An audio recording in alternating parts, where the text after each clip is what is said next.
Hi everyone, welcome to Ramanujan classes. I am Shekhar sir presenting today's video lecture on the topic of fundamental of inverse trigonometrical function. तो आज के इस video lecture में मैं discuss करूंगा कि inverse trigonometrical function आखिर होता क्या है। तो इन्वर्स ट्रिग्नोमेट्रिकल फंक्शन बताने के पहले मैं आपको फंक्शन का थोड़ा सा बेसिक आइडिया पहले दे रहा हूँ। उसके बाद फंक्शन के बाद मैं बताऊँगा कि ट्रिग्नोमेट्रिकल फंक्शन होता क्या है, और उसके बाद तब इन्वर्स हम किसी भी फंक्शन का इन्वर्स कैसे निकालते हैं और ट्रिग्नोमेट्री का इन्वर्स कैसे निकाला जाता है। तो इन्हीं तीन टॉपिक पर हम आज फोकस करेंगे। तो सबसे पहले चलते हैं, हम यहाँ आपको बता रहा हूँ फंक्शन किसको बोलते हैं। फंक्शन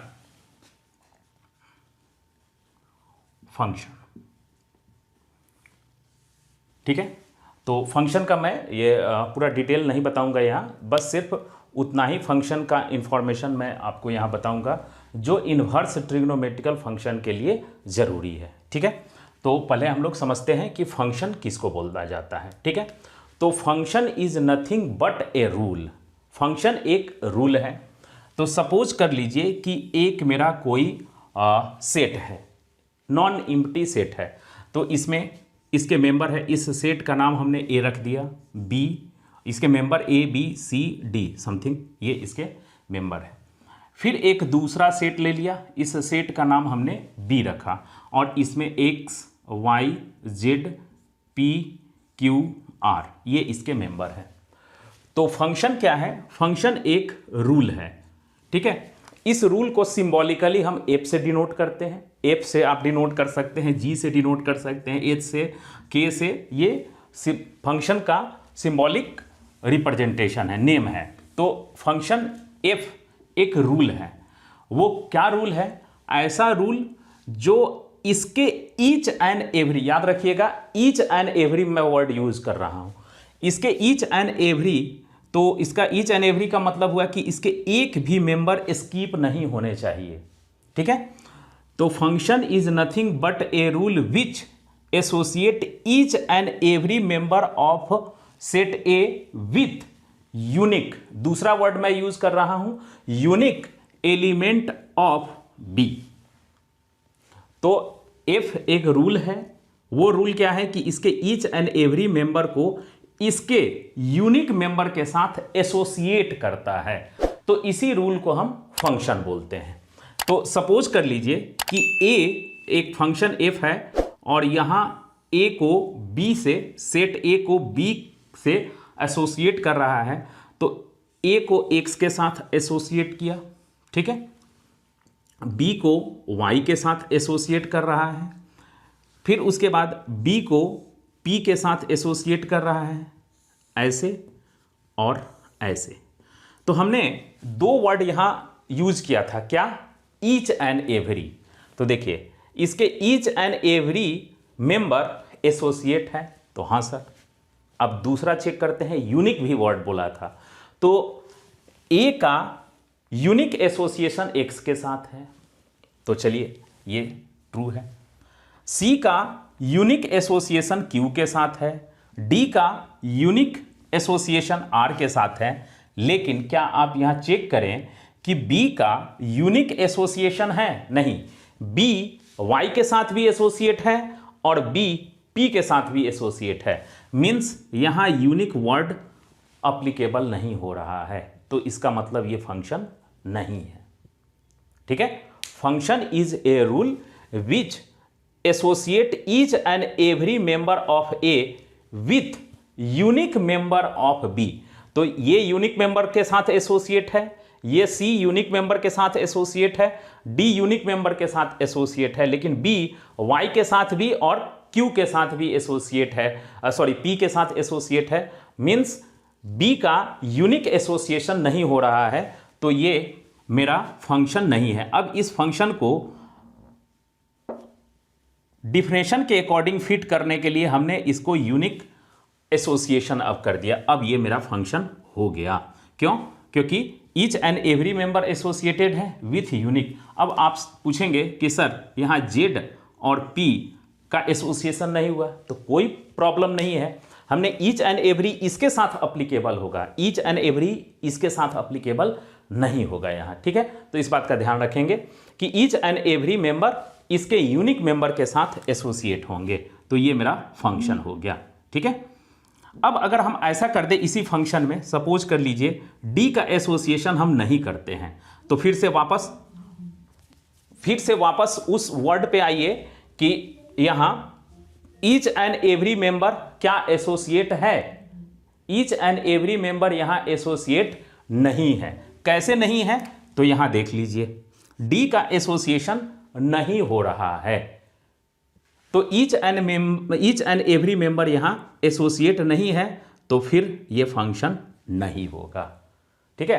तो यहां डी का किसी ना किसी के साथ एसोसिएशन कर दीजिए, अब ये फंक्शन हो गया, ठीक है। तो फंक्शन बेसिकली मैथमेटिकली हम इसी तरह से डिफाइन करते हैं कि function is a rule which associate unique each and every member of A with unique member of B, और इसी रूल को हम फंक्शन, अब इस फंक्शन को मैथमेटिक्स में सिंबॉलिकली हम ऐसे डिनोट करते हैं एफ, ठीक है, और इसके मेंबर इसमें हम फीड करते हैं, ये इसको मेंबर इसमें फीड करेंगे, तो यहां जो रिटर्न होगा दैट इज कॉल्ड वाई।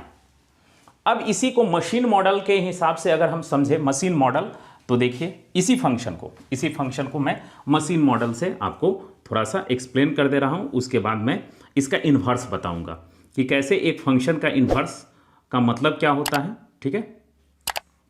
तो यहां देखिए एक हमने रियल लाइफ का एक मशीन ले लिया, तो यहां से ये इनपुट हो गया, यहां ये आउटपुट मिल गया। हर मशीन में इनपुट और आउटपुट होता है, और इस मशीन का नाम हमने एफ रख दिया, वही जो फंक्शन है। अब इनपुट कहां से आएगा, तो यहां से देखिए इसके जितने मेंबर होंगे ये सब के सब इसमें इनपुट फीड होंगे, ए बी सी डी, ये सब के सब जा करके इसमें इनपुट फीड होंगे, और यहां से आउटपुट हमें क्या मिलेगा, आउटपुट। तो देखिए ए को अगर हम फीड करते हैं इस मशीन में, देखिए ए को अगर हम फीड करेंगे तो ये मशीन के अंदर इसका प्रोसेसिंग होगा, और प्रोसेसिंग करने के बाद यहां एक्स रिटर्न होगा। बी इसमें अगर हम फीड किए हैं तो बी वाई रिटर्न करेगा। सी अगर हम फीड करेंगे तो यहां देखिए क्यू रिटर्न होगा, और यहां डी अगर हम फीड करते हैं इस मशीन में तो मेरा जेड रिटर्न होगा। अब आप बोलेंगे कि सर इसमें P और R कहाँ गया, तो P और R किसी के साथ एसोसिएट नहीं है। यहां P और R इसके किसी भी मेंबर के साथ एसोसिएट नहीं है, तो ये मशीन के आउटपुट में नहीं प्रोड्यूस होगा। तो इसी को हम बोलते हैं डोमेन, ये हो गया डोमेन, और इसी को हम दूसरे तरह से बोल सकते हैं इनपुट। ये हो गया रेंज, और इसी को बोलते हैं आउटपुट। मशीन मॉडल के अकॉर्डिंग ये आउटपुट हो गया और ये इनपुट हो गया। तो मशीन मॉडल से भी आपने फंक्शन को समझ लिया। अब आते हैं इसको हम ग्राफिकली थोड़ा सा बता देते हैं। क्यों सर ग्राफिकली बताना चाह रहे हैं, तो ग्राफिकली ही तो मेन है, हमें वही यूज करना है, और उसी से हमें आइडेंटिफाई करना होगा ट्रिग्नोमेट्रिकल फंक्शन को, ठीक है। चलिए तो एक बार हम ग्राफिकली फंक्शन को कैसे रिप्रेजेंट करते हैं, हालांकि मैंने कई सारे वीडियो लेक्चर में इसका डिस्कस किया है, तो उसका डिस्क्रिप्शन मैंने दे रखा है। तो अगर आपको फंक्शन में किसी भी तरह की प्रॉब्लम हो रही है तो आप सबसे पहले उस वीडियो लेक्चर को देखेंगे, ठीक है। तो चलिए हम लोग आते हैं कि फंक्शन को आखिर ग्राफिकली कैसे रिप्रेजेंट करते हैं, ठीक है। तो इसको ग्राफिकली रिप्रेजेंट करने के लिए आप इसको बस याद रखेंगे कि इनपुट जो हम इसमें फीड करते हैं इसके अंदर प्रोसेसिंग होता है और ये आउटपुट होता है। तो एक एग्जांपल बस हम आपको दे रहे हैं। सपोज कर लीजिए कि ये फंक्शन है या मशीन है, एक ऐसा मशीन है जो स्क्वायरिंग करता है, स्क्वायर करने का काम करता है।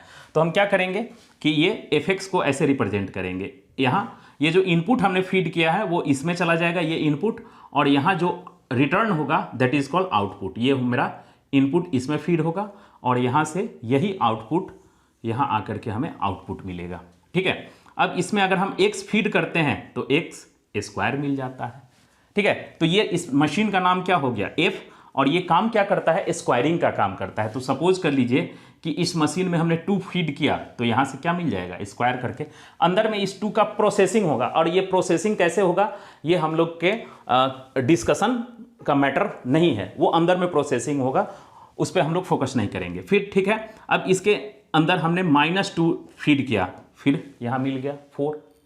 तो ये एक मशीन मॉडल से आपने फंक्शन को समझ लिया। ठीक वैसा ही कोई एक ऐसा भी तो फंक्शन हो सकता है जिसमें हमने x इनपुट करेंगे, फिर उसके बाद है ये अंदर में प्रोसेसिंग करके और साइन x रिटर्न कर देगा।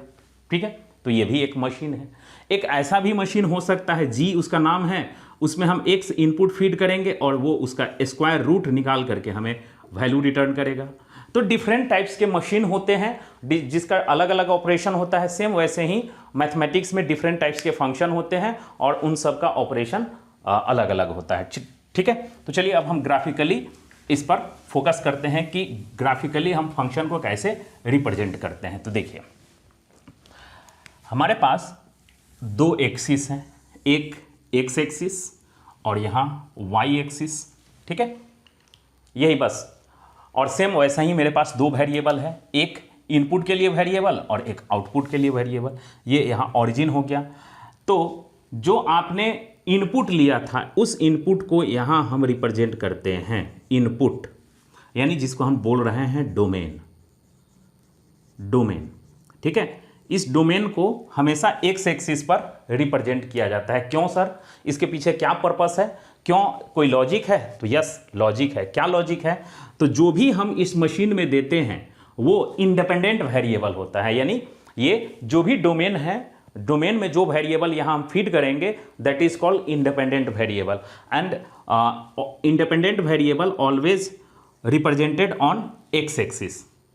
और यहाँ जो आउटपुट, जैसे ये 4 है, तो ये 4 किस पे डिपेंड कर रहा है, ये इस इनपुट पर कि हमने क्या इनपुट दिया है उसी के अकॉर्डिंग हमें आउटपुट मिलेगा।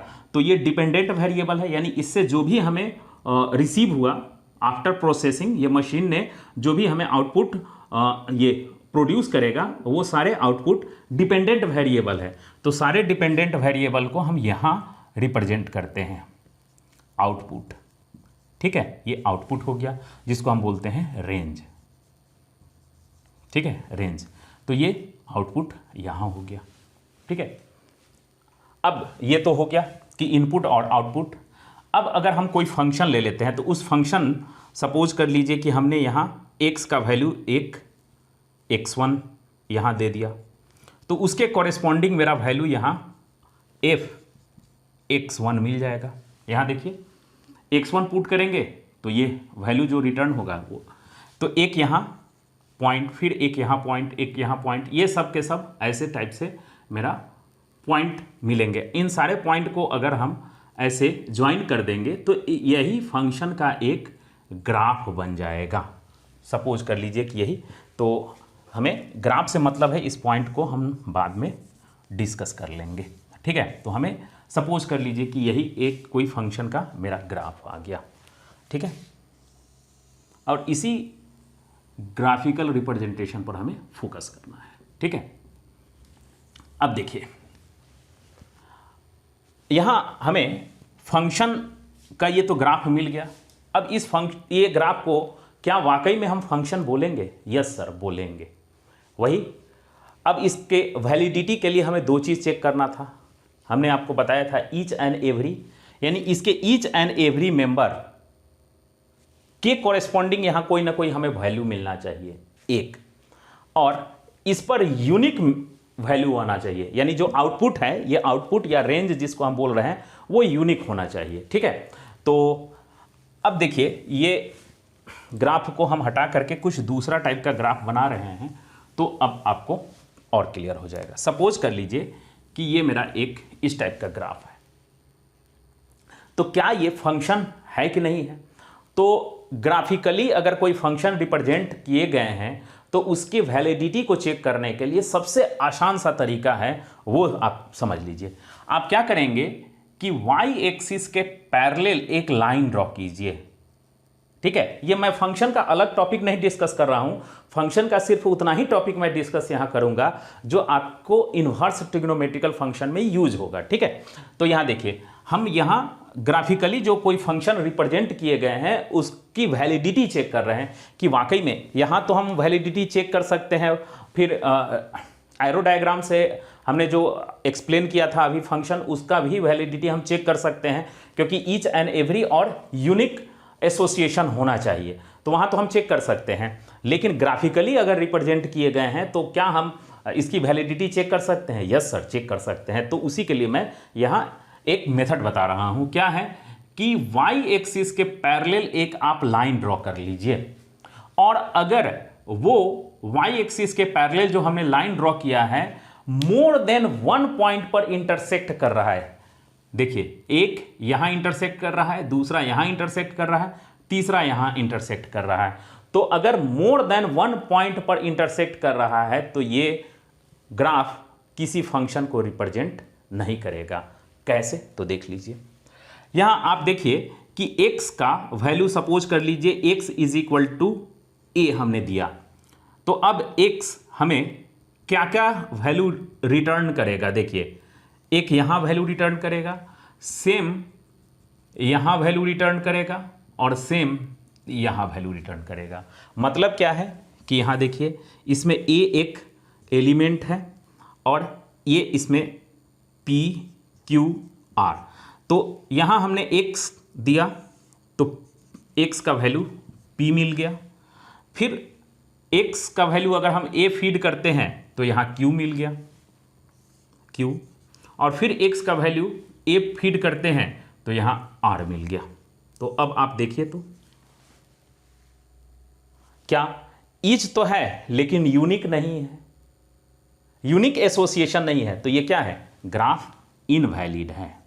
तो ये ग्राफ इनवैलिड है, इस बात को आप याद रखेंगे। ठीक है, कि कोई भी ग्राफ की इनवैलिडिटी हमें चेक करनी होगी कि वो फंक्शन को रिप्रेजेंट कर रहा है कि नहीं, तो आप वाई एक्सिस के पैरेलल एक लाइन ड्रॉ कर लीजिए, और अगर वो मोर देन 1 पॉइंट पर इंटरसेक्ट कर रहा है तो ग्राफ इनवैलिड होगा। एक चीज आपने लर्न कर लिया। अब देखिए दूसरा हम किस तरह से हम चेक करते हैं, तो वो देख लीजिए। सपोज कर लीजिए कि एक ये कोई ग्राफ है, अब यहां से देखिए क्या ये ग्राफ वैलिड है कि नहीं है। तो ग्राफ का कोई भी पोर्शन, ग्राफ का कोई भी पार्ट या पोर्शन अगर वाई एक्सिस के पैरेलल हो जाए, यहां देखिए यहां से यहां तक का जो ग्राफ का पार्ट है वो वाई एक्सिस के पैरेलल है, तो ये ग्राफ इनवैलिड हो गया। बस यही दो चीज आपको चेक करनी है, ग्राफिकली कोई भी फंक्शन ग्राफिकली वैलिड है कि नहीं है। ठीक है, एक क्या कि वाई एक्सिस के पैरेलल अगर हम लाइन ड्रॉ करते हैं तो मोर देन 1 पॉइंट पर इंटरसेक्ट नहीं करनी चाहिए, और दूसरा क्या कि ग्राफ का कोई भी पार्ट वाई एक्सिस के पैरेलल नहीं होनी चाहिए, अगर हो जाता है तो ग्राफ इनवैलिड हो जाएगा। ठीक है, तो इस चीज को आप याद रखेंगे। ठीक है, अब चलिए अब आगे बढ़ते हैं। आपने ग्राफिकली फंक्शन को कैसे उसकी वैलिडिटी को चेक करते हैं ये आपने जान लिया। अब हम लोग आते हैं कि फंक्शन का इन्वर्स कैसे निकालते हैं, और इन्वर्स दरअसल होता क्या है। ठीक है, तो सपोज कर लीजिए कि एक ये रूल है, और इस रूल का नाम हमने क्या रखा है? इस रूल का नाम हमने एफ रखा है। तो एफ एक फंक्शन है जो ए के ईच मेंबर को बी के यूनिक मेंबर के साथ एसोसिएट कर रहा है। ठीक है, जैसा कि हमने एग्जाम्पल में बताया था, ए बी सी डी और ई लिख लेते हैं। ठीक है, यहाँ P Q R S T और यू लिख लेते हैं ऐसा। अब इसके साथ हमने एसोसिएट कर दिया, इसके साथ, इसके साथ, इसके साथ एसोसिएट कर दिया। ठीक है, तो ये एक फंक्शन हो गया। अब इसको मशीन मॉडल से समझेंगे, तो ये मेरा इनपुट है और इस इनपुट को मशीन में फीड करेंगे, तो ये अगर इनपुट फीड करेंगे तो ये आउटपुट मिलेगा। इस मशीन को, इस मशीन में ये इनपुट फीड करेंगे तो ये आउटपुट मिलेगा। अब अगर हम ग्राफिकली देखें तो ये सारे के सारे पॉइंट्स एक्स एक्सिस पर आएंगे और ये पॉइंट्स हमें वाई एक्सिस पर ये पॉइंट्स हमें मिल जाएंगे। ठीक है, तो इस पॉइंट के एक्स एक्सिस के इस पॉइंट के कॉरेस्पॉन्डिंग वाई एक्सिस पर हमें ये पॉइंट मिलेगा, तो ये ग्राफिकली हो गया। तो यहां ये फंक्शन हो गया। ठीक है, इसको हम इसके मेंबर को डोमेन कहेंगे। तो यहां डोमेन हो गया, डोमेन क्या क्या हो गया, domain A B C D और ई, ये डोमेन हो गया। अगर रेंज, तो याद रखिएगा इसमें रेंज क्या होगा कि जिसका इसमें एसोसिएशन है वही रेंज होगा, यानी जो मशीन का आउटपुट है वही रेंज होगा। देखिए ये मशीन के आउटपुट से अचीव किए गए हैं, ये मशीन का आउटपुट नहीं है, यानी इसका किसी के साथ एसोसिएशन नहीं है, तो उसको हम रेंज में काउंट नहीं करेंगे। ये रेंज क्या हो गया, तो यहां रेंज है P Q R S T, इसमें यू नहीं होगा। अब इसमें एसोसिएट मेंबर और अनएसोसिएटेड मेंबर, ठीक है, ये इसका एसोसिएशन हुआ है और इसका एसोसिएशन नहीं हुआ, ये दोनों को अगर हम मिला देंगे तो इसको बोला जाता है कोडोमेन। कोडोमेन, ठीक है, कोडोमेन। तो कोडोमेन क्या हो गया, देखिए P Q R S T U, ये कोडोमेन हो गया। ठीक है, यहां तक बस ये तो आप जान ही रहे। अब हमें इनवर्स जानना है। ठीक है, तो देखिए अब हम कोई एक दूसरा रूल बनाएं। क्या रूल है, ऐसा रूल जो अब इसके मेंबर को बी के मेंबर को ए के साथ एसोसिएट करे। अगर हम कोई ऐसा रूल बना दें, मतलब है क्या, हम एक ऐसा मशीन इमेजिन करें जिसमें इस मेंबर को हम फीड करें तो वापस ये वाला मेंबर मिल जाना चाहिए, तो उस रूल का नाम हमने जी रख दिया। ठीक है, उस रूल का नाम हमने जी रखा। तो जी भी एक फंक्शन होना चाहिए, क्योंकि हमने अभी आपको बताया था कि function is nothing but a rule which associate each and every member of set A with unique member of set B. तो ये हो गया रूल। अब वापस हम एक दूसरा रूल बनाएं जो इसके ईच एंड एवरी मेंबर को इसके ईच यूनिक मेंबर के साथ एसोसिएट करे। तो चेक कर लेते हैं कि क्या ये जी एक फंक्शन हो सकता है कि नहीं। तो फंक्शन होने के लिए क्या है कि ईच एंड एवरी मेंबर होना चाहिए। तो देखिए, तो ये इसके साथ एसोसिएट है। वापस अगर हम ऐसे करें, क्योंकि ये इनपुट है और ये आउटपुट मिल रहा है, तो P अगर हम उसमें दे रहे हैं तो उसके रेस्पेक्ट में Q के लिए C मिल जा रहा है, R के लिए B, S के लिए रिवर्स कर रहे हैं, याद रखिए रिवर्स कर रहे हैं, T के लिए हमें E मिल जा रहा है। लेकिन देखिए तो U के लिए इसमें कोई एसोसिएशन है नहीं है। तो फंक्शन के लिए हमने जो स्टार्टिंग में बताया था क्या, ईच एंड एवरी, तो बताइए ईच एंड एवरी अप्लीकेबल हो रहा है नहीं, क्योंकि यहां U स्कीप हो जा रहा है, U का कोई भी मेंबर इसमें एसोसिएट नहीं है। तो G क्या होगा, फंक्शन नहीं होगा। फिर से समझिए, फंक्शन के लिए कंडीशन क्या है कि फंक्शन के each and every member associate होना चाहिए यूनिक मेंबर के साथ, दूसरे के यूनिक।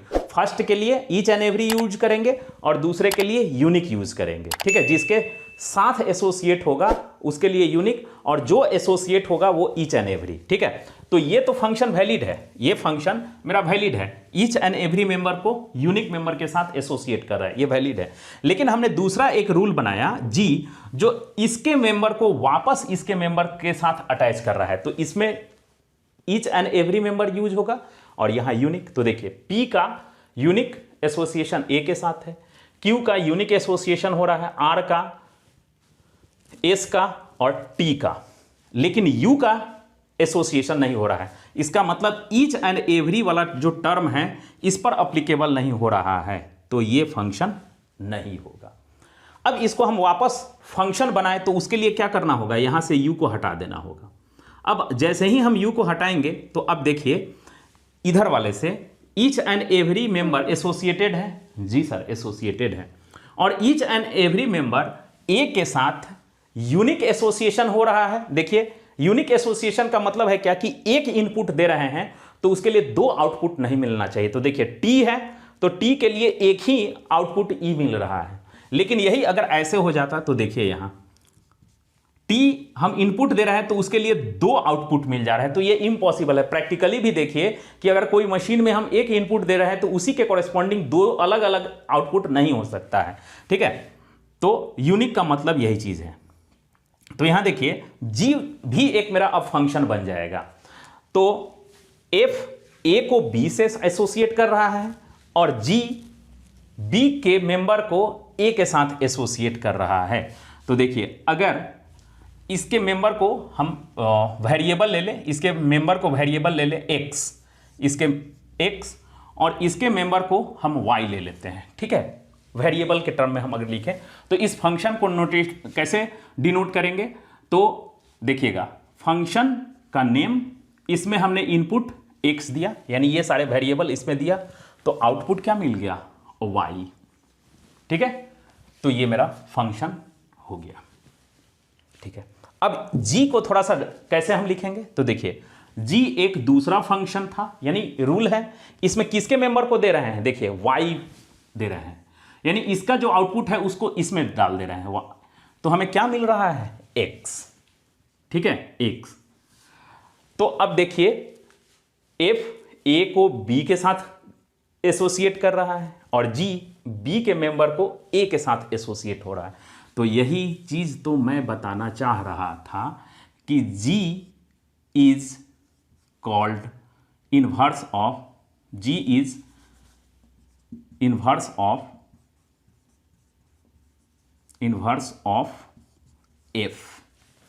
ये G F का इनवर्स है और F G का इनवर्स है, और इसको हम लिखेंगे कैसे, तो G किसका इनवर्स है, F का इनवर्स है। तो G इज इक्वल टू अगर F लिख देंगे तो ये तो अलग है, या हम ऐसे लिखें G is equal to inverse of F, या तो आप ऐसे लिखें। तो देखिए ये इतना वर्ड मेरे लिए थोड़ा सा लेंदी टाइप का हो जा रहा है। तो मैथमेटिक्स में इनवर्स को रिप्रेजेंट करने के लिए स्पेशल नोटेशन दिया गया है, उस नोटेशन को हम बस सिर्फ ऐसे यूज कर देते हैं।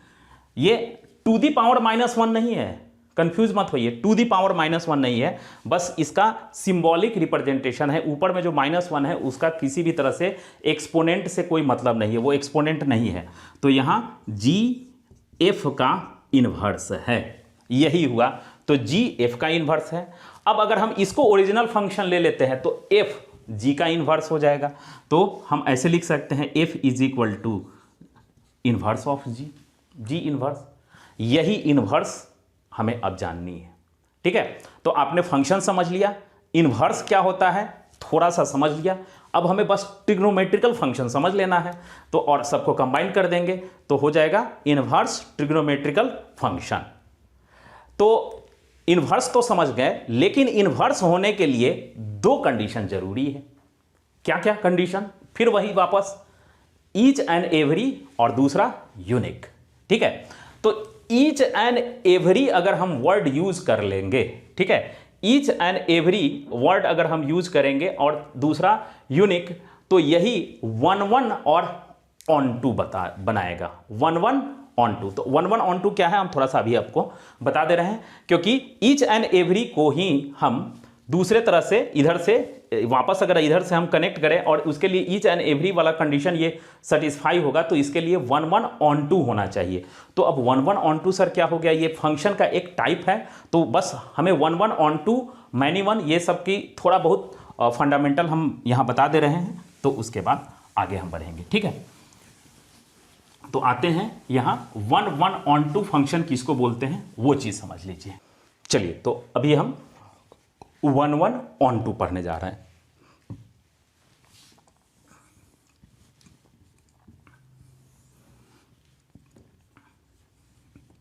A B C D P Q R S, P Q R S, ठीक है। तो अब सपोज कर लीजिए कि इस तरह के मेरे पास कोई फंक्शन है।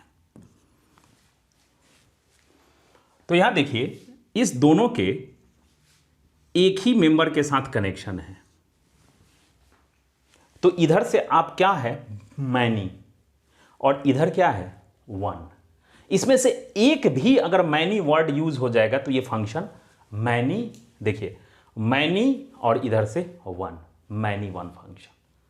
ठीक है, अब अगर हम इसको हटा देते हैं, इसको हटा देते हैं, ठीक है, इसको एस के साथ कनेक्ट कर दीजिए, तो देखिए तो इसमें से ईच मेंबर के एक ही सिर्फ एसोसिएशन है, देख रहे हैं, तो मैनी होगा नहीं। इधर क्या है वन, इसका भी एक एसोसिएशन है, इसका भी एक ही एसोसिएशन है, इसका भी एक ही एसोसिएशन, इसका सबका, तो इधर कोई मैनी नहीं है। मैनी फिर से समझ लीजिए, मैनी किसको कहेंगे, मैनी कब यूज करेंगे, देखिए ये मैनी, ये दो होगा, वन से ज़्यादा होता है तो उसके लिए हम मैनी वर्ड यूज करेंगे। हम ऐसा भी लिख सकते हैं, हो सकता है ये, तो इसके लिए भी ये देखिए ये मैनी है, 1 2 3 मैनी हो गया, और इधर कितना है वन, तो ये फंक्शन हो जाएगा many one function, many one function.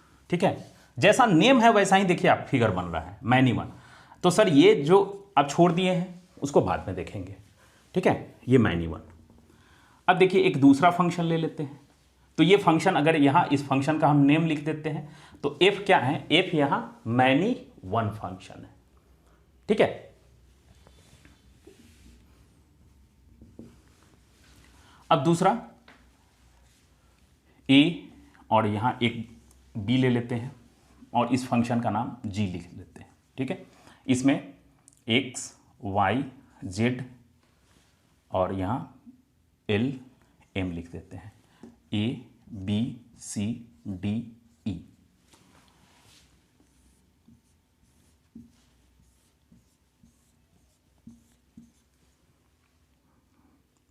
एक और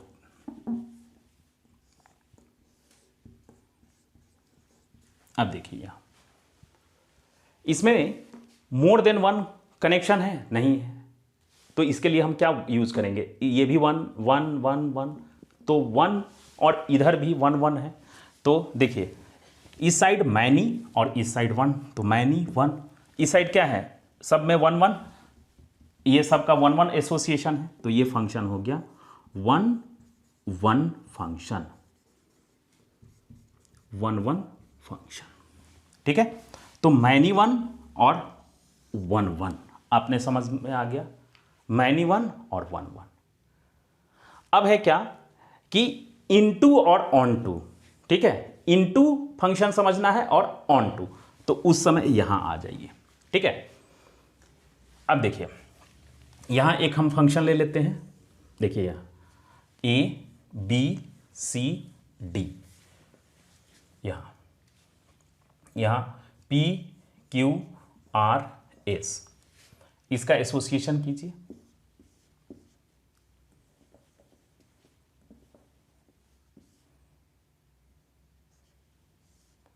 ये किस तरह का फंक्शन हो गया, देखिए यहां मैनी और इधर वन है, तो मैनी वन तो फंक्शन हो गया, ये तो समझ में आ रहा है, ये भी मैनी वन है, तो ये मैनी वन, मैनी वन, इसमें कहीं कोई डाउट नहीं है।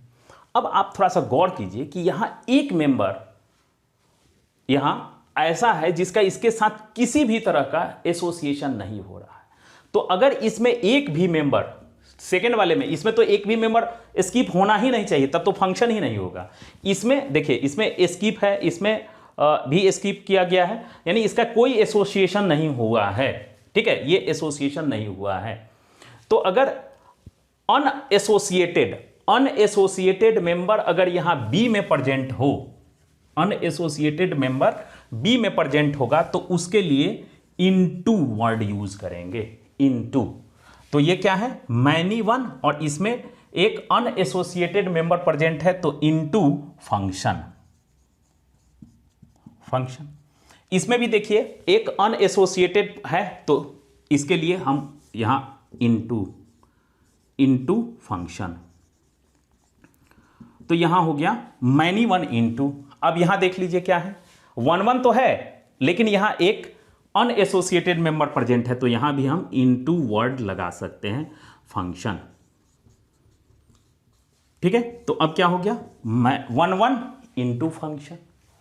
अब यही चीज इसमें एक भी अनएसोसिएटेड मेंबर नहीं है, ठीक है, एक भी यहाँ अनएसोसिएटेड मेंबर अगर ना हो तो क्या होगा, यहाँ इनटू वर्ड हटा करके ऑन टू लिख देंगे, onto, many one onto function,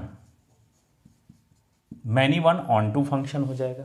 ठीक है, अब इसमें इसको हटा देते हैं, अनएसोसिएटेड मेंबर देखिए तो एक भी है नहीं है, तो अनएसोसिएटेड मेंबर नहीं होगा तो उसके लिए ऑन टू वर्ड यूज करेंगे, ऑन टू। तो वन वन ऑन टू, ये क्या है, मैनी वन इनटू, देखिए मैनी वन किस लिए यूज किया गया है, तो यहां देखिए ये मैनी वन ये हो गया, और इनटू किस लिए, अनएसोसिएटेड मेंबर प्रेजेंट है तो इसलिए इनटू, तो मैनी वन इनटू। यहां वन वन क्यों, क्योंकि देखिए ये सब के सब वन वन इसके वन वन से एसोसिएटेड है, तो वन वन वर्ड यूज कर लिया। इसमें अनएसोसिएटेड एक भी एलिमेंट नहीं है तो इसलिए हमने वर्ड यूज किया ऑन टू फंक्शन। ठीक है, तो आप one one onto function समझ में आ गया आपको, one one onto function. ठीक है, तो हमें मैनी वन फंक्शन के बारे में अभी इन्वर्स ट्रिग्नोमेट्रिकल फंक्शन में इसका यूज नहीं है, मैनी वन का भी यूज नहीं है। चलिए one one onto function को ग्राफिकली थोड़ा सा देख लेते हैं। ठीक है, क्योंकि अल्टीमेटली तो हमें ट्रिग्नोमेट्रिकल फंक्शन का ग्राफ ही समझना है। ठीक है, तो इसको हम हटाते हैं और ग्राफिकली अब हम रिप्रेजेंट करते हैं कि कोई भी फंक्शन अगर वन वन रहे, ऑन टू रहे या किस टाइप का रहे तो उसका ग्राफ कैसा बनता है। तो चलिए देखिए, तो अभी हमने ऐसा टाइप का तुरंत आपको ग्राफ बताया था कि वाई एक्सिस के parallel line more than one point पर इंटरसेक्ट नहीं होने चाहिए, तो वो ग्राफ ही नहीं होगा। चलिए, तो ये ग्राफ नहीं हुआ। अब एक हम ऐसा फंक्शन बनाते हैं, देखिए ऐसे, ये तो ग्राफ हो सकता है, ये फंक्शन है, यहाँ नीचे इनपुट है, इधर आउटपुट है। हम चेक कर रहे हैं मैनी वन है कि नहीं है। तो मैनी वन चेक करने के लिए आप क्या करेंगे कि एक्स एक्सिस के पैरेलल एक लाइन ड्रॉ कीजिए। एक्स एक्सिस के पैरेलल अगर आप लाइन ड्रॉ कर देते हैं, मैं एक्स एक्सिस के पैरेलल बोल रहा हूं, वाई एक्सिस नहीं, वाई एक्सिस के पैरेलल लाइन ड्रॉ करके कब हम चेक करते हैं, जब फंक्शन की वैलिडिटी चेक करनी होती है तब हम ऐसा, और हम यहां मैनी वन फंक्शन चेक कर रहे हैं कि मैनी वन, तो जो फंक्शन मैनी वन नहीं होगा वो ऑन वन वन वन होगा, और जो वन वन नहीं होगा वो मैनी वन होगा। ठीक है, तो देखिए एक्स एक्सिस के पैरेलल आपको लाइन ड्रॉ कर लेना है। ठीक है, अब अगर ये मोर देन वन पॉइंट पर इंटरसेक्ट करे, मोर देन वन पॉइंट पर इंटरसेक्ट करे, देखिए एक इस पॉइंट पर, एक इस पॉइंट पर, एक इस पॉइंट पर इंटरसेक्ट कर रहा है, तो ये क्या हो गया, many one function, many one function हो गया। ठीक है, अब एक दूसरा ग्राफ लेते हैं। ठीक है, और उसमें चेक करते हैं कि वो मैनी वन या वन वन है कि नहीं है। मैनी वन का जस्ट अपोजिट वन वन होता है। तो अब यहां से ऐसे हमने एक ले लिया, चलिए इसको थोड़ा छोटा कर लेते हैं। ये मेरा फंक्शन का ग्राफ हो गया। अब चेक करते हैं कि ये मैनी वन है कि नहीं है। तो आप एक्स एक्सिस के पैरेलल लाइन ड्रॉ कीजिए। कहीं भी आप एक्स एक्सिस के पैरेलल आप लाइन ड्रॉ कर रहे हैं किसी भी जगह पर, तो ये सिर्फ और सिर्फ एक ही पॉइंट पर इंटरसेक्ट कर रहा है। ये देखिए एक्स एक्सिस के पैरेलल सिर्फ एक पॉइंट पर, एक्स एक्सिस के पैरेलल सिर्फ वन पॉइंट पर, तो ये क्या हो गया, ये मेरा one one function, one one function हो गया। ठीक है, तो आपने ग्राफिकली समझ लिया कि मैनी वन कैसे चेक करते हैं और वन वन कैसे चेक करते हैं। ठीक है, तो अगर एक्स एक्सिस के parallel line more than one point पर इंटरसेक्ट करे तो उसको हम मैनी वन कहेंगे, अगर सिंगल पॉइंट पर इंटरसेक्ट करे तो वन वन कहेंगे। ठीक है, तो वही फंक्शन का हम इन्वर्स निकाल सकते हैं जो सबसे फर्स्ट वन वन होना चाहिए और साथ में ऑन टू होना चाहिए। तो सर ग्राफ पर ऑन टू कैसे चेक करेंगे? ठीक है, ग्राफ पर हम ऑन टू कैसे चेक करेंगे? तो देखिए ग्राफ पर ऑन टू चेक करने का क्या तरीका है कि यहां, अच्छा ऑन टू, चलिए हम ऐसे ही रफ आपको बता दे रहे हैं, रफ आइडिया, ये मोटा मोटी हम बता रहे हैं आपको। ठीक है, तो वाई एक्सिस पर एक भी ऐसा पॉइंट नहीं होना चाहिए जिसका एक्स एक्सिस पर, जिसके कॉरेस्पॉन्डिंग एक्स एक्सिस पर कोई वैल्यू हमें प्रेजेंट ना हो। ठीक है। सपोज कर लीजिए कि हमने यहाँ से वाई एक्सिस पर एक कोई पॉइंट मिला ए, तो ए से यहाँ लाइन आ रहे हैं, ठीक है। और उसके बाद यहाँ से नीचे देखिए एक्स पर एक पॉइंट मेरा मिल गया, इसके corresponding X is equal to यहाँ ए, तो यहाँ मेरा मिल गया एफ ए।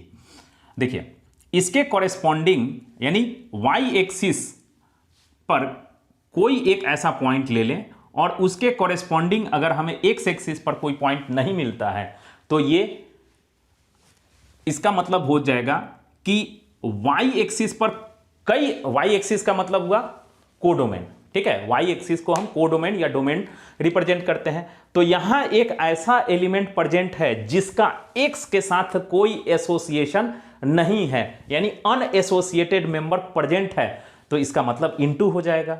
और अगर अनएसोसिएटेड मेंबर यहां प्रेजेंट नहीं है तो वही ऑन टू हो जाएगा, ठीक है। यानी वाई एक्सिस पर एक भी ऐसा वैल्यू नहीं होना चाहिए जिसका कॉरेस्पॉन्डिंग एक्स एक्सिस पर वैल्यू ना मिले। अगर मिल जाता है तो अनएसोसिएटेड मेंबर इसमें इस ग्राफ में प्रेजेंट है, मींस इनटू।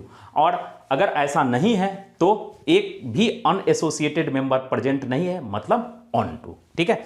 तो 1 1 ऑन टू ग्राफिकली अब आप समझ गए, ठीक है। तो कोई भी फंक्शन, वही फंक्शन का हम इन्वर्स निकालते हैं जो एक साथ 1 1 भी हो और ऑन टू भी हो, ठीक है। अब आते हैं, हमने दो चीज पढ़ लिया, क्या क्या, एक फंक्शन समझ लिया और फंक्शन में कैसे फंक्शन का इन्वर्स पॉसिबल है, वैसा फंक्शन जो 1 1 हो और ऑन टू हो। तो मैं यहाँ ग्राफिकली ही आपको 1 1 ऑन टू क्यों पढ़ा रहा हूँ, क्योंकि ग्राफिकली ही हमें चेक करना है, ठीक है। अगर हालांकि इसके कई मेथड चेक करने के लिए होते हैं, तो जो फंक्शन का मैंने वीडियो लेक्चर बनाया है उसमें इसका डिटेल डिस्क्रिप्शन दिया गया है, डिटेल मैंने एक्सप्लेन किया है, तो उसको आप देख लेंगे, ठीक है। तो चलते हैं, अब आते हैं ट्रिग्नोमेट्रिकल फंक्शन। तो ट्रिग्नोमेट्रिकल फंक्शन आप जानते ही हैं कि y इज इक्वल टू, हम ऐसे अगर लिख देते हैं या ऐसे सपोज कर लीजिए, हमारे पास 6 ट्रिग्नोमेट्रिकल फंक्शन होते हैं। ये हो गया साइन, फिर अगर हम ऐसे लिख देते हैं तो ये हो गया कॉस।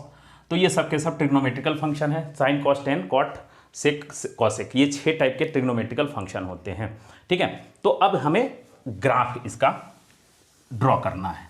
तो ग्राफ देखिए क्या होता है, साइन का ग्राफ मैं ड्रॉ करके आपको दिखा रहा हूं और मैं चेक करूंगा कि क्या ये फंक्शन 1 1 है कि नहीं है। चलिए, तो यहां मैंने y एक्सिस ले लिया, ये x एक्सिस है, ठीक है, ये ऑरिजिन है। तो साइन का ग्राफ ऐसे होता है, ये साइन का ग्राफ है, ये 0 हो गया, ये पाई, 2 पाई, 3 पाई, माइनस पाई, ठीक है, और ये -2 पाई। अब यहाँ अगर हम देखें तो ये मेरा π/2 3 π/2, 3 π/2, यहाँ 5 π/2, इस तरह से यहाँ -π/2। तो ये साइन का ग्राफ हो गया। साइन का ग्राफ -1 से 1 के बीच में ही लाई करता है, -1 से 1 के बीच में। तो ये हो गया -1 और ये हो गया +1। तो अब हम इसका रेंज और डोमेन अगर हम बोले तो देखिए, आपको मैंने बताया है कि एक्स एक्सिस पर इसके जो भी वैल्यू हमें मिलेंगे वो सब के सब डोमेन होंगे। तो देखिए, तो एक्स एक्सिस पर +∞ से -∞ तक ये ग्राफ एक्सपैंड किया हुआ है, तो इसका डोमेन हो गया। डोमेन आप या तो ऐसे लिखिए -∞ टू ∞, ओपन इंटरवल ऐसे लिख दिए, या नहीं तो सीधे इसी चीज़ को और करके आर आप लिख दीजिए, रियल नंबर, ठीक है। अब रेंज क्या हुआ, तो रेंज हो गया। यहाँ देखिए, y एक्सिस पर जो भी वैल्यू मेरा आउटपुट मिलता है उसको हम रेंज बोलते हैं। तो कहाँ से कहाँ तक, इससे ऊपर ग्राफ नहीं है, इससे ऊपर ग्राफ नहीं है, यानी कोई वैल्यू उधर मिल नहीं रहा है। तो ये हो गया क्लोज इंटरवल। देखिए यहाँ ग्राफ टच कर रहा है, तो क्लोज इंटरवल -1 to 1, ये हो गया डोमेन रेंज। यहाँ तक तो समझ में आ गया। अब वही बात क्या कि ये 1 1 ऑन टू है कि नहीं है। तो 1 1 ऑन टू के लिए हमने क्या आपको बताया था कि एक्स एक्सिस के पैरेलल आप एक लाइन ड्रॉ करके देख लीजिए। देखिए, आप अब खुद इस ग्राफ को देख सकते हैं कि ये 1 1 ऑन 2 है कि नहीं है। ठीक है, तो यहाँ देखिए एक पॉइंट पर 2 3 इस तरह से कई सारे पॉइंट पर कट हो रहा है। तो ये कैसा ग्राफ हो गया, मैनी 1। अब सर ऑन 2 है कि इन 2 है, ऑन 2 है या इन 2 है, तो ये मैनी 1 का तो चेक कर दिया। अब ऑन 2 चेक करने के लिए हमने आपको क्या बताया था कि y एक्सिस पर कोई ऐसा पॉइंट ले लीजिए जिसके कॉरेस्पॉन्डिंग कोई x एक्सिस पर वैल्यू ही नहीं है। तो चलिए ये 1 है तो यहाँ आप 2 रख लीजिए, ये 2 देख लीजिए। अब 2 के कॉरेस्पॉन्डिंग देख आप ऐसे बढ़ते चले जाइए, कहीं भी ग्राफ कट कर रहा है, नहीं कट कर रहा है। इसका मतलब है कि y एक्सिस पर यानी कोडोमेन में 2 एक ऐसा नंबर है जिसके कॉरेस्पॉन्डिंग ग्राफ पर कोई वैल्यू है ही नहीं। तो 2 क्या है, अनएसोसिएटेड मेंबर प्रेजेंट है y एक्सिस पर जहां ग्राफ लाई ही नहीं कर रहा है। तो ये किस तरह का हो गया, अनएसोसिएटेड मेंबर।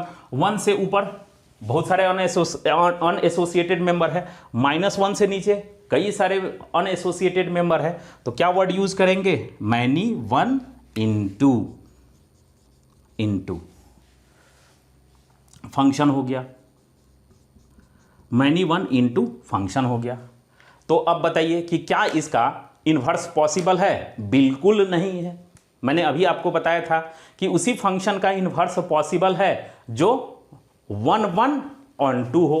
तो अब तो पूरा सब खेल ही खत्म हो गया।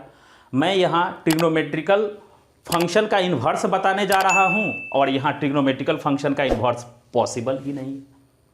ठीक है, पॉसिबल ही नहीं है तो बात तो खत्म हो गई, लेक्चर यहीं ख़त्म कर देनी चाहिए, लेकिन नहीं।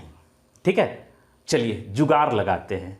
कौन सा जुगाड़, तो देखिए आपको मज़ा आएगा क्या जुगाड़ हम यहाँ लगा करके इसको मैनी 1 को और इनटू को 1 1 ऑन 2 बनाते हैं, जुगाड़। ठीक है, याद रखिएगा। तो चलिए इस फंक्शन को हम पहले साइन पे बता देते हैं और वैसे ही सारे फंक्शन, क्योंकि आप जानते हैं कि करीब करीब सारे ट्रिग्नोमेट्रिकल फंक्शन एक जैसे बिहेव करते हैं, सबके सब पीरियोडिक होते हैं और सबका रिपीटेशन होता है। तो एक पहले कंप्लीट समझ लीजिए, उसके बाद आगे उसी पर साइन के बाद है कॉस टेन, सब ये सब आपको क्लियर हो जाएगा।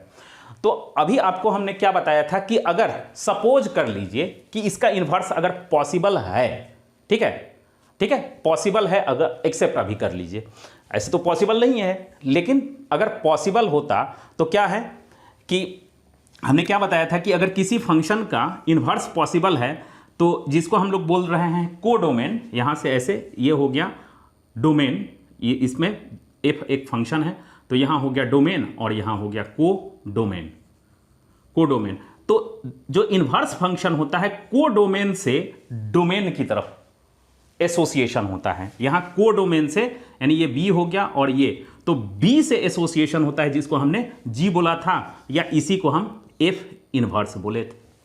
ठीक है, एफ इन्वर्स।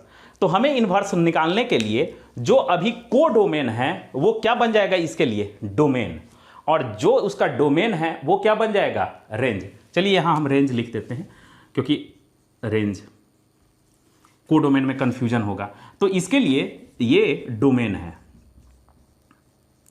डोमेन है और ये रेंज है, और जब हम इसका इन्वर्स करेंगे तो ये क्या बन जाएगा, ये मेरा डोमेन बन जाएगा, डोमेन, और ये क्या बन जाएगा, रेंज। मतलब क्या हुआ कि बस आपको कुछ नहीं करना है। स्टार्टिंग में डोमेन को हम किस एक्सिस पर रिप्रेजेंट करते हैं, एक्स एक्सिस पर, और रेंज को किस पे, वाई एक्सिस पर रिप्रेजेंट करते हैं। अब अगर हमें इसका इन्वर्स निकालना होगा तब देखिए तो वाई एक्सिस पर क्या हो जाएगा, वाई एक्सिस पर जो जो चीज़ है उसको हमें किस पे रिप्रेजेंट करना होगा, एक्स एक्सिस पर। वाई एक्सिस पर जो भी हमने रिप्रेजेंट किया है वही वैल्यू अब एक्स एक्सिस पर चला जाएगा। और देखिए एक्स एक्सिस पर जो हमें रिप्रेजेंट किया है उसको हमें किस पे रिप्रेजेंट करना होगा, वाई पर। मतलब है क्या कि किसी भी फंक्शन का अगर इन्वर्स का ग्राफ ड्रॉ करना है तो आप एक्स और वाई एक्सिस पर जो जो वैल्यू है उसको स्वाइप कर दीजिए, एक्स को वाई पे रख दीजिए और वाई पर जो भी वैल्यू है उसको एक्स पे ला दीजिए। तो अब चलते हैं। ठीक है, ये मेरे ख्याल से क्लियर हो रहा होगा कि किसी भी फंक्शन के इन्वर्स का अगर हमें ग्राफ ड्रॉ करना होता है तो डोमेन उसका रेंज बन जाता है और रेंज इसका डोमेन बन जाता है। ठीक है, तो जो एक्स एक्सिस पर जो भी वैल्यू है उसको हमें किस पे, वाई एक्सिस पर रिप्रेजेंट कर देना होगा, और वाई एक्सिस पर जो वैल्यू है उसको हमें एक्स एक्सिस पर रिप्रेजेंट कर देना होगा। ठीक है, तो चलिए हम इसको इन्वर्स ड्रॉ करके देखते हैं। तो यहां से हम इस ग्राफ को थोड़ा सा हटाते हैं। ठीक है, यहां से अब देख लीजिए, यहीं तक एक्स एक्सिस ले लेते हैं। अब फिर से मेरा ये एक्स एक्सिस हो गया। ध्यान से देखिएगा, ये चीज आपको तुरंत इन्वर्स ट्रिग्नोमेट्रिकल फंक्शन बता देगा आपको। देखिए अब एक्स एक्सिस पर, वाई एक्सिस पर क्या है, 1 और -1, तो -1 डेफिनेटली किधर होगा, वाई एक्सिस पर आपको 1 और -1 है, तो वाई एक्सिस वाला वैल्यू किस पे चला आता है, एक्स एक्सिस पर, तो -1 डेफिनेटली इधर होगा, और एक्स एक्सिस देखिए वाई एक्सिस पर 1 तो एक्स एक्सिस पर -1 यहाँ। अब यहाँ से हम एक ऐसे लाइन ड्रॉ कर देते हैं। हम इन्वर्स, ये हो गया मेरा F X is equal to sine X का ग्राफ, साइन एक्स का ग्राफ। ठीक है, जो कि मैनी 1 इंटू फंक्शन है।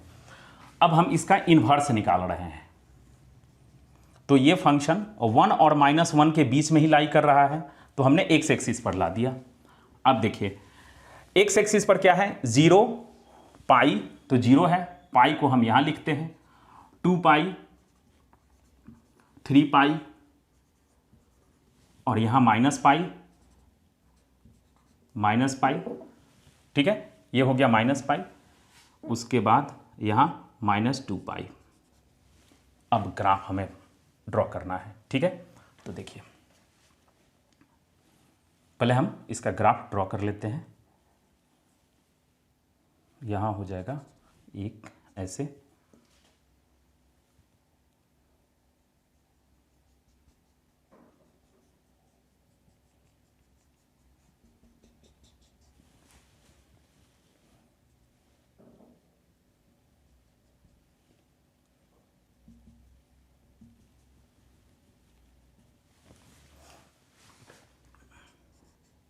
π/2। ठीक है, तो ये अब ग्राफ को थोड़ा सा मैं बोल्ड कर दे रहा हूं।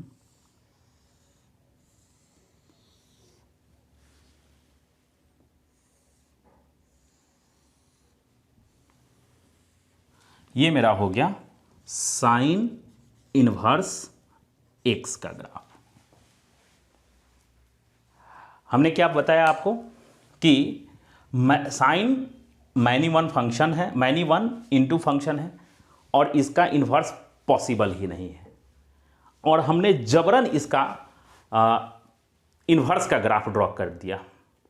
अब देखते हैं कि ये वैलिड भी है कि नहीं है। जबरन, याद रखिए कि हमने जबरन आपको एक्सेप्ट करके इसका ग्राफ ड्रॉ करवाया था। अब ये वैलिड भी है कि नहीं है, तो हमने स्टार्टिंग में ही आपको बताया था कि कोई भी ग्राफ वैलिड कब होता है, क्या है थोड़ा बताइए। वाई एक्सिस के पैरेलल हम एक लाइन ड्रॉ करेंगे, और अगर मोर देन 1 पॉइंट पर वो इंटरसेक्ट कर देगा तो ग्राफ इनवैलिड हो जाएगा। चलिए ड्रॉ कर देते हैं, देख लीजिए सारा चीज़ आपके सामने हो रहा है। देखिए तो वाई एक्सिस के पैरेलल हमने लाइन ड्रॉ किया, और ये मोर देन 1 पॉइंट पर इंटरसेक्ट कर गया। देखिए यहाँ इंटरसेक्ट किया है, यहाँ इंटरसेक्ट किया है, यहाँ इंटरसेक्ट किया है, यहाँ इंटरसेक्ट, तो ये तो ग्राफ ऐसे भी रॉन्ग हो गया, फंक्शन ही नहीं, फंक्शन की इनवैलिड ही फंक्शन हो गया। तो अब बात फिर से खत्म हो गई।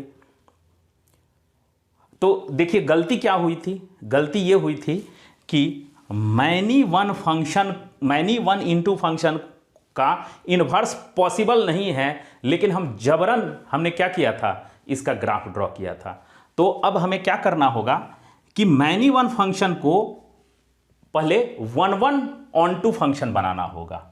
तो 1 ऑन टू फंक्शन, अब देखिए तो थोड़ा सा हम अगर पूरा होल फंक्शन को ना लें, ठीक है, देखिएगा ध्यान से, हम जुगाड़ लगा रहे हैं, याद रखिए जुगाड़ लगा रहे हैं, ये हम पूरा होल फंक्शन को ना लेकर के हम कोई एक ऐसा इंटरवल ले लें जहां से यहां तक का इंटरवल ले लेते हैं। ठीक है, इसको हम अलग कलर से रिप्रेजेंट कर रहे हैं। देखिए यहां बस सिर्फ हम क्या कर रहे हैं, देखिएगा यहां से -π/2 से प्लस पाई बाई टू के इंटरवल को हम ले रहे हैं और चेक कर रहे हैं कि क्या इतना इंटरवल के लिए ये ग्राफ 1/1 है कि नहीं है। तो एक्स एक्सिस के पैरेलल लाइन ड्रॉ कीजिए, ठीक है। बस इतना ही इंटरवल के लिए हम ले रहे हैं, आगे नहीं। तो देखिए एक पॉइंट पर कट कर रहा है, एक पॉइंट पर, ये सब के सब एक पॉइंट पर कट कर रहे हैं। तो आप क्या देख रहे हैं, आपने क्या देखा कि अगर हम एक कोई पर्टिकुलर इंटरवल ले लेते हैं तो यही फंक्शन जो मैनी वन फंक्शन था किस में कन्वर्ट हो जाएगा, 1/1 फंक्शन में कन्वर्ट हो जाएगा। हाँ, अब इंटरवल कहां से कहां लेना है, यहां से -π/2 से π/2, और ये इंटरवल ले रहे हैं 1 से -1 का इंटरवल ले रहे हैं, क्योंकि इधर का लेंगे तो फिर वही * ही रहेगा। तो हमने उसको यहां तक कर दिया, ठीक है, कि इसके इधर ग्राफ लेना ही नहीं है। तो जैसे ही हम यहां इसको लिमिट कर देंगे तो क्या बन जाएगा, इसके बीच में each and every member associated member है, तो ऑन टू, और यहां से एक्स एक्सिस के पैरेलल लाइन सिर्फ सिंगल पॉइंट पर इंटरसेक्ट कर रहा है, तो क्या बन जाएगा 1/1 अब देखिए मात्र इतना ही इंटरवल के ग्राफ को हम यहां दिखा रहे हैं। अब तो बन गया 1/1 देखिए हमने जुगाड़ लगाया और इसी फंक्शन के इतने पार्ट को हमने 1/1 बनाया। अब इसका ग्राफ कहां होगा, तो देखिएगा π/2, तो π/2 देख लीजिए यहां, ठीक है, π/2 से कहां, -π/2 यहां, ये -π/2 है यहां। तो ये ग्राफ देखिए यहां है, ये देख रहे हैं। तो अब ये ग्राफ जब यहां आ गया तो अब यहां से देखिए ये जो मेरा मिला ये क्या है, चेक करते हैं कि वैलिड है कि नहीं है। तो y सिर्फ हमें रेड कलर का जो हमने बनाया है वही ग्राफ को मैं दिखा रहा हूं यहां से, ठीक है। यहां से देखिए, यहां से हमने y एक्सिस के, याद रखिएगा कि हम इतना ही इंटरवल को ले रहे हैं, यहां से बस यहां तक के इंटरवल को ही हम काउंट कर रहे हैं, ये इतना इंटरवल। तो अब देखिए y एक्सिस के पैरेलल लाइन ड्रॉ कीजिए सिर्फ सिंगल पॉइंट पर, y एक्सिस के पैरेलल सिंगल पॉइंट पर, y एक्सिस के, यानी वैलिड हो गया। तो हमने क्या जुगाड़ लगाया कि सबसे फर्स्ट ट्रिग्नोमेट्रिकल फंक्शन के पर्टिकुलर इंटरवल को चूज किया और उस पर्टिकुलर इंटरवल को 1/1 बनाया और फिर उस पर्टिकुलर इंटरवल का यहां ग्राफ बनाया और ये इन्वर्स हो गया। मतलब क्या हुआ कि इन्वर्स ट्रिग्नोमेट्रिकल फंक्शन अगर हम एज ए होल ले लेते, sorry, trigonometrical function as a whole domain में अगर हम कंसीडर करते हैं तो वो मैनी वन फंक्शन मिल रहा है, और मैनी वन फंक्शन का कभी भी इन्वर्स पॉसिबल है ही नहीं। तो हमें क्या करना होगा कि उसके पर्टिकुलर इंटरवल को लेना होगा और कंसीडर करना होगा, और उस पर्टिकुलर इंटरवल के लिए वो इन्वर्स हो सकता है। तो उसका क्या क्या पर्टिकुलर इंटरवल होगा, तो देखिए यहां आप देख रहे हैं, यहां माइनस, यहां देखिए ये, सॉरी, माइनस, यहां माइनस है, ये ऐसे -π/2 से π/2 का एक इंटरवल ले लिया, ठीक है। दूसरा इंटरवल कहां होगा, तो देखिए यहां 3π/2। दूसरा इंटरवल अगर हम यहां से ले लें, ये देखिए, ये तो π/2 से 3π/2 का एक इंटरवल है। तो इस इंटरवल में भी पॉसिबल है, जैसे यहां देखिए π/2 से 3π/2 का इंटरवल अब काउंट कीजिए, ठीक है। तो इस इंटरवल में हम चेक करते हैं कि ये फंक्शन मेरा 1/1 है कि नहीं है। तो देखिए एक्स एक्सिस के पैरेलल लाइन ड्रॉ कर दीजिए, यहां देखिए एक्स एक्सिस के पैरेलल हमने लाइन ड्रॉ किया तो सिर्फ सिंगल पॉइंट पर कट कर रहा है। तो अगेन ये फंक्शन यहां से यहां, यानी π/2 से 3π/2 का जो इंटरवल है, इस इंटरवल पर क्या है 1/1। तो π/2 यहां से 3π/2 यहाँ तक, ये फिर से ये इंटरवल के लिए, फिर इस इंटरवल के लिए, और फिर आगे भी इस इंटरवल के लिए और इस इंटरवल के लिए ये ग्राफ पॉसिबल हो सकता है। तो हमने क्या देखा, तो इसको अगर हम समराइज कर लें तो देख लीजिए। तो साइन x मेरा किस किस इंटरवल के लिए 1 है, तो वो इंटरवल था, यहाँ देखिए माइनस, आगे भी हो सकता है -3π/2 से यहाँ -π/2 के तरफ।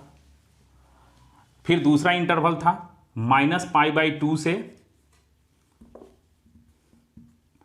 π/2 का इंटरवल, यहाँ क्या था 1 1 ऑन टू, फिर ये भी 1 1 ऑन टू साइन का, फिर यहाँ π/2 से था 3π/2 का इंटरवल, फिर 3π/2 से 5π/2 का इंटरवल पर ये साइन ट्रिग्नोमेट्रिकल फंक्शन f(x) क्या था 1 1 ऑन टू। तो अब अगर हम इसका इन्वर्स निकालेंगे तो देखिए इन्वर्स क्या होगा, तो इसी का इन्वर्स f ऐसे लिखते हैं, और यहाँ x जिसको हमने अभी बताया था कि gx, तो ये हो जाएगा साइन इन्वर्स। अब यहाँ x उस समय क्या लेते थे, ये एंगल फीड होता था, यहाँ इनपुट में एंगल, तो मेरा वैल्यू रिटर्न होता था, यहाँ हम एंगल फीड करते थे तो ये पूरा वैल्यू रिटर्न होता था। और अब क्या है कि इसमें यहाँ x के जगह, यानी आप यहाँ y भी लिख सकते हैं, तो ये x के जगह हम क्या करेंगे, वैल्यू फीड होगा, तो हमें रिटर्न क्या मिलेगा, रिटर्न मिलेगा एंगल, ये पूरा का पूरा हमें एंगल मिलेगा।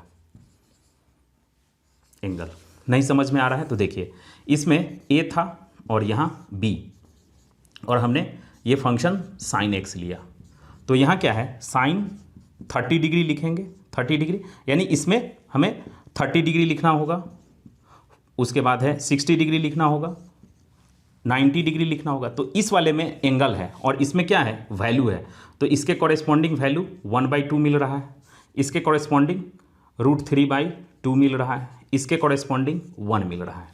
तो ये साइन है।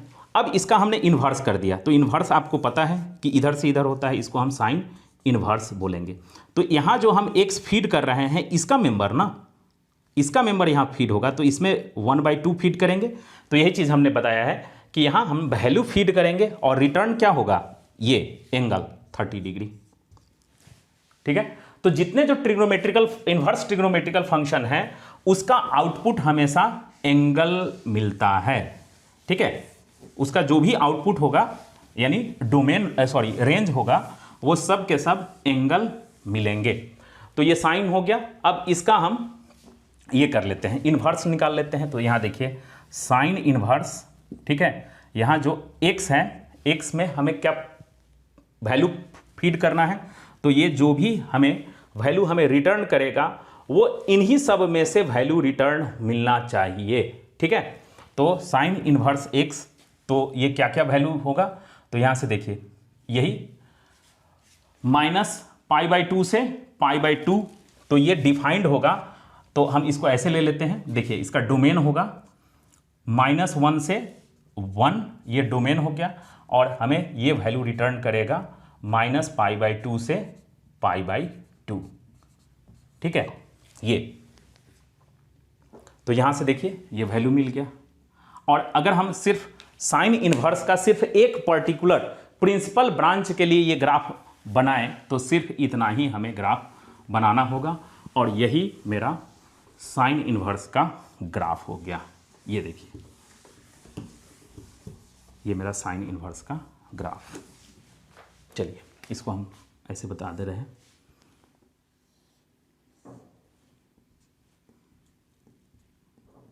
ठीक है, ये साइन इन्वर्स का ये ग्राफ हो गया आपका, जिसमें से ये -1 से 1 इनपुट है और आउटपुट क्या मिल रहा है, -π/2 से π/2। तो ये मेरा साइन इन्वर्स x का ग्राफ हो गया यहाँ से यहाँ तक के लिए।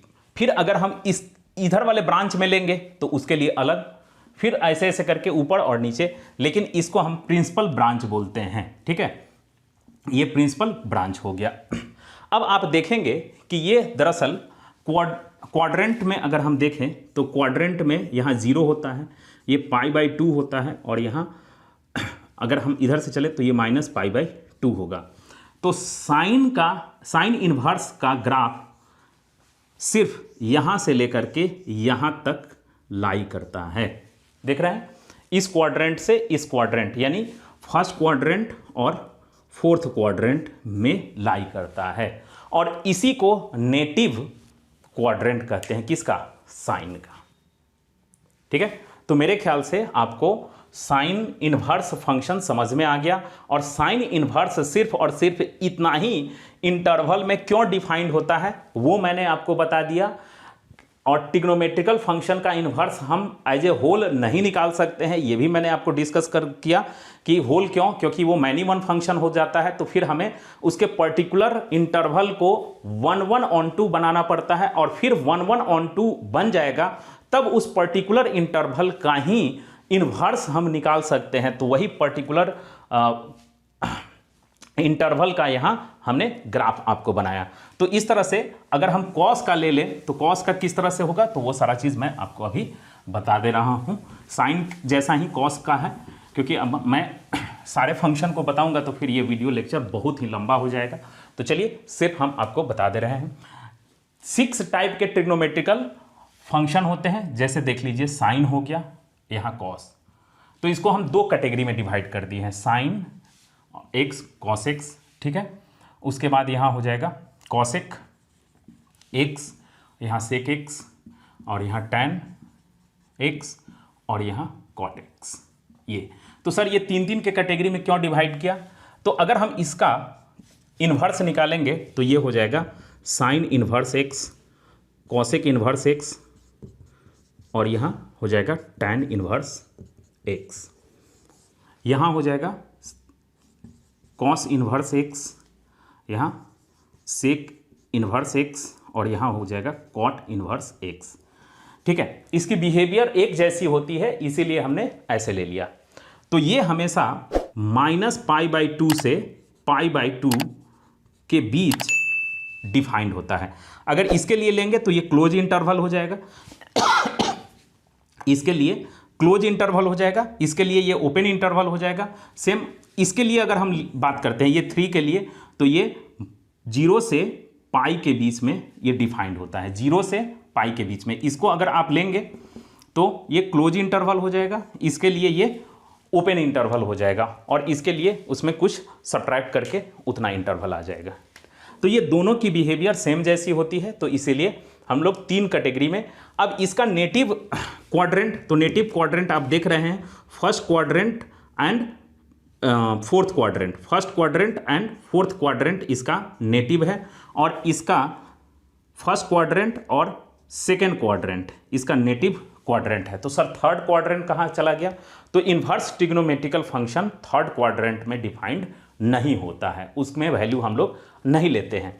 तो सर फर्स्ट क्वाड्रेंट कब हम यूज़ करेंगे, फोर्थ क्वाड्रेंट कब यूज़ करेंगे? तो यहाँ देखिए, जब x का वैल्यू, ये सब के लिए एक ही है, x का वैल्यू पॉजिटिव होगा तो फर्स्ट क्वाड्रेंट, और x का वैल्यू अगर नेगेटिव होगा तो फोर्थ क्वाड्रेंट, क्योंकि कोई भी वैल्यू हम इसमें एंटर करेंगे तो 2 ही होगा, आइदर पॉजिटिव या नेगेटिव। ठीक है, तो अगर पॉजिटिव, क्योंकि ऐसे भी जानते हैं फॉर्मूला से, यहाँ ऑल ट्रिग्नोमेट्रिकल रेशियो पॉजिटिव होता है, यहाँ साइन सेकेंड क्वाड्रेंट में साइन और कॉसेक, तो साइन याद रखिए, कॉसेक याद हो जाएगा आपको, यहाँ टैन होता है और यहाँ कॉस होता है। ठीक है, तो यहाँ तो इसमें सारे के सारे पॉजिटिव होते हैं, फर्स्ट क्वाड्रेंट में सभी पॉजिटिव होते हैं। तो यहाँ भी देखिए फर्स्ट क्वाड्रेंट है, यहाँ भी फर्स्ट क्वाड्रेंट, मीन्स दैट कि अगर इसमें पॉजिटिव वैल्यू, ये एक्स का वैल्यू अगर पॉजिटिव है तो आप हमें फर्स्ट क्वाड्रेंट एंगल जो भी मिलेगा वो फर्स्ट क्वाड्रेंट का एंगल मिलेगा। आपको बताया है कि इसमें इनपुट हम वैल्यू फीड करते हैं और आउटपुट क्या मिलता है, एंगल मिलता है।